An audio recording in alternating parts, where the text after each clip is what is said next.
दोस्तों, क्या हमारा भाग्य हमारे जन्म से पहले ही लिखा होता है या यह हमारे कर्मों से निर्धारित होता है? भाग्य हमेशा से ही चर्चा का विषय रहा है। बहुत से लोग मानते हैं कि हमारा भाग्य हमारे जन्म से पहले ही निर्धारित हो जाता है, जबकि औरों का मानना है कि मनुष्य का कर्म ही उसका भाग्य निर्धारण करता है। भाग्य और कर्म को समझना इसलिए भी जरूरी है क्योंकि इससे आपको यह पता चलेगा कि मनुष्य पाप कर्म अपने पूर्व निर्धारित भाग्य के कारण करता है और वह अपने कर्मों से अपने भाग्य को बनाता और बिगाड़ता है। इस वीडियो में आप जानेंगे कि भाग्य और कर्म में अधिक शक्तिशाली कौन है और क्यों, और क्या वाकई भाग्य हमारे कर्मों से बनता है। इस विषय में गरुड़ पुराण, हिंदू धर्म ग्रंथों और आचार्य चाणक्य ने चाणक्य नीति में क्या बताया है, इसके साथ ही साथ मुस्लिम, ईसाई और अन्य धर्मों में इस विषय पर क्या लिखा है, वह भी आप इस वीडियो में आगे जानेंगे। तो नमस्कार दोस्तों, आपका हमारे YouTube चैनल श्री कृष्ण राधा कुंज में एक बार फिर से स्वागत है। दोस्तों, आपसे अनुरोध है कि चैनल को सब्सक्राइब जरूर कर लें और कमेंट बॉक्स में जय श्री नारायण लिखकर परमात्मा को अपना आभार व्यक्त करें। दोस्तों, चलिए सबसे पहले गरुड़ पुराण में भाग्य को लेकर क्या लिखा गया है, पहले वह जानते हैं। इसके बाद आचार्य चाणक्य ने इस बारे में चाणक्य नीति में और भगवान श्री कृष्ण ने भगवत गीता में जो कहा है वह देखेंगे। हिंदू धर्म शास्त्रों में लिखा है कि मृत्यु के बाद केवल शरीर नष्ट होता है, लेकिन आत्मा कभी नहीं मरती। वहीं गरुड़ पुराण में बताया गया है कि कुल 84 लाख योनियों में सबसे श्रेष्ठ योनि मनुष्य की होती है। मनुष्य को उसके कर्मों के आधार पर मृत्यु के बाद अगली योनि प्राप्त होती है। इसका अर्थ यह हुआ कि मृत्यु के बाद आपका जन्म किस योनि में होगा यह पहले से ही निर्धारित होता है। अर्थात आप अपने जीवन में जिस तरह के कर्म करेंगे, मृत्यु के पश्चात उसी के आधार पर ही आपका अगला जन्म होगा।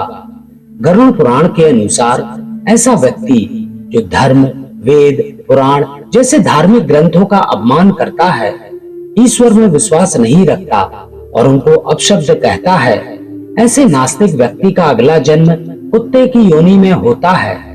जो लोग मित्र के रूप में शत्रु बने रहते हैं, पीठ पीछे धोखा देते हैं, उनका अगला जन्म इस धरती पर गिद्ध के रूप में होता है। अर्थात गरुड़ पुराण के अनुसार मनुष्य के द्वारा इस जीवन में जो कर्म किए जाते हैं, उसी आधार पर उनका अगला जीवन और उस जीवन में मिलने वाले कष्ट व्यक्ति के जन्म से पहले ही निर्धारित हो जाते हैं। दोस्तों, आचार्य चाणक्य के अनुसार व्यक्ति अपने कर्मों से अपनी मृत्यु को भी प्रभावित कर सकता है। आचार्य चाणक्य ने चाणक्य नीति के श्लोक में बताया है कि किसी भी मनुष्य के भाग्य की 5 चीजें माँ के गर्भ में ही तय हो जाती है। आयु कर्म चा वित्तम चा विद्या निधन में चा पंचेतानि ही सृजयन्ते गर्भस्थ सैव देहिना।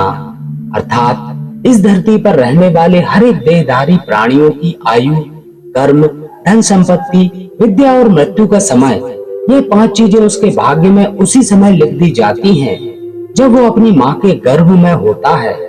आचार्य चाणक्य के अनुसार किसी भी शिशु की आयु माँ के गर्भ में ही तय हो जाती है। बच्चा अल्पायु होगा या दीर्घायु, इस संसार में आ पाएगा या नहीं, यह सब माँ के गर्भ में ही तय हो जाता है। आचार्य चाणक्य के अनुसार हर व्यक्ति को अपने कर्मों के हिसाब से सुख दुख भोगना पड़ता है। यह कर्म सिर्फ वर्तमान के नहीं बल्कि पिछले जन्मों के भी होते हैं। लाखों प्रयासों के बाद भी आपके अच्छे और बुरे कर्म का फैसला आपके कर्मों के आधार पर ही होता है। इस श्लोक के अनुसार माँ के पेट में ही यह निर्णय हो जाता है कि बच्चों के भाग्य में धन लाभ है या नहीं, बच्चा कहाँ तक पढ़ेगा, विद्या ग्रहण कर ली तो उसका सदुपयोग जीवन में कितना कर पाएगा। ये सभी बातें माँ के गर्भ में ही तय हो जाती हैं। आचार्य चाणक्य के अनुसार मनुष्य के जीवन में लगभग 101 बार मृत्यु का योग बनता है, जिसमें एक बार काल मृत्यु और बाकी अकाल मृत्यु होती है। अकाल मृत्यु को कर्म और भोग से बदला जा सकता है, लेकिन काल मृत्यु को बदला नहीं जा सकता। आइए अब जानते हैं कि इस विषय में भगवान श्री कृष्ण ने भगवत गीता में क्या कहा है। दोस्तों, भगवत गीता में भगवान श्री कृष्ण ने बताया है कि मनुष्य का भाग किन चीजों से तय होता है। भगवत गीता के अनुसार मनुष्य अपने भाग्य का निर्माण खुद करता है। जीवन के हर एक कदम पर हमारी सोच, हमारा व्यवहार और हमारे कर्म ही हमारा भाग्य निर्धारण करते हैं। दोस्तों, हिंदू धर्म शास्त्रों में भगवान श्री कृष्ण के जन्म की एक कथा बताई गई है, जिसमें कंस के लिए एक भविष्यवाणी होती है कि उसके भाग्य में देवकी की 8वीं संतान से वध होना लिखा है। यह भविष्यवाणी सच ना हो, इसके लिए कंस ने वह सब कुछ किया जो वह कर सकता था, लेकिन अंत में कंस की मृत्यु उसके भाग्य के अनुसार माता देवकी की 8वीं संतान श्री कृष्ण के द्वारा ही हुई। कंस को अपने भाग्य से बचने के लिए इतना सब कुछ करने की जरूरत नहीं थी। उसे सिर्फ अपना कर्म सुधारने की जरूरत थी, जो उसके अधिकार में भी था। अगर वह अधर्म छोड़कर धर्म के मार्ग पर आगे बढ़ गया होता तो हो सकता है भगवान उसे क्षमादान दे देते, लेकिन वह अधर्म के मार्ग पर ही आगे बढ़ता गया और उन्हें पाप कर्मों के कारण खुद ही मृत्यु को प्राप्त हुआ। सनातन धर्म शास्त्रों और पुराणों के अनुसार केवल कंस ही नहीं, इस संसार में जन्म लेने वाले हर प्राणी का भाग्य जन्म से पहले ही निश्चित होता है। कोई व्यक्ति कब जन्म लेगा, क्या करेगा, आपका पूरा जीवन कैसे व्यतीत करेगा, ये सब कुछ उसके जन्म से पहले ही निर्धारित होता है, जिसके अनुसार ही उसका अगला जन्म होता है। लेकिन इसका अर्थ यह नहीं कि हम सब कुछ भाग्य पर ही छोड़ दें, क्योंकि भाग्य भी कर्म से बदला जा सकता है। इस्लाम में भाग्य को किस्मत कहा गया है। किस्मत का मतलब है कि सब कुछ पहले से ही अल्लाह की मर्जी से होता है। हिंदू धर्म में भाग्य को प्रारब्ध कहते हैं। प्रारब्ध का मतलब है कि हमारा वर्तमान जीवन पिछले जन्मों में संचित किए गए सकारात्मक या नकारात्मक कर्मों का फल है। हिंदू पुराण कहते हैं कि हमारा भाग्य हमारे पिछले कर्मों से बनता है, परंतु यही भाग्य वर्तमान कर्मों से भी प्रभावित होता है। इसलिए हमें अपने कर्मों को सुधारने का प्रयास करना चाहिए और साथ में अपने भाग्य को भी स्वीकार करना चाहिए। बाइबल के अनुसार हमारी दुनिया में कर्म भाग्य से बड़ी भूमिका निभाता है।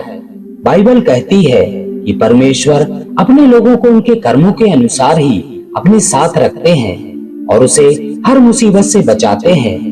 जो अपने कर्म पर अपने भाग्य से ज्यादा विश्वास करता है, ईश्वर उसके कर्म को ही नियति में बदल देते हैं। दोस्तों, क्या आपने कभी सोचा है कि कर्म और भाग्य में श्रेष्ठ कौन है? भाग्य और कर्म में से कौन ज्यादा महत्वपूर्ण है? यह एक बहुत ही विवादास्पद और व्यक्तिगत प्रश्न है। कुछ लोग कहते हैं कि भाग्य ही सब कुछ होता है, अन्य लोग कहते हैं कि कर्म ही सब कुछ होता है, जबकि बहुत से लोग मानते हैं कि भाग्य और कर्म दोनों ही महत्वपूर्ण होते हैं। पुराणों के अनुसार भाग्य और कर्म में कर्म को श्रेष्ठ माना गया है, क्योंकि भाग्य पर हमारा कोई नियंत्रण नहीं होता, परंतु कर्म पर होता है। कर्म से हम सब कुछ हासिल कर सकते हैं। दूसरे शब्दों में कहें तो कर्म फल ही भाग्य है। कर्म से ही भाग्य का निर्माण होता है, इसलिए कर्म को ही श्रेष्ठ माना गया है। मेरा भी मानना है कि भाग्य और कर्म दोनों ही महत्वपूर्ण होते हैं, परंतु कर्म भाग्य से अधिक महत्वपूर्ण होता है, क्योंकि कर्म हमारे नियंत्रण में होता है, भाग्य हमारे नियंत्रण में नहीं होता। कर्म से हम अपना भाग्य सुधार सकते हैं, भाग्य से हम अपना कर्म नहीं सुधार सकते। यदि आप कड़ी मेहनत करके सफल होते हैं तो वह भी आपके कर्म के कारण ही होता है, यानी आपके कर्म करते रहना होगा।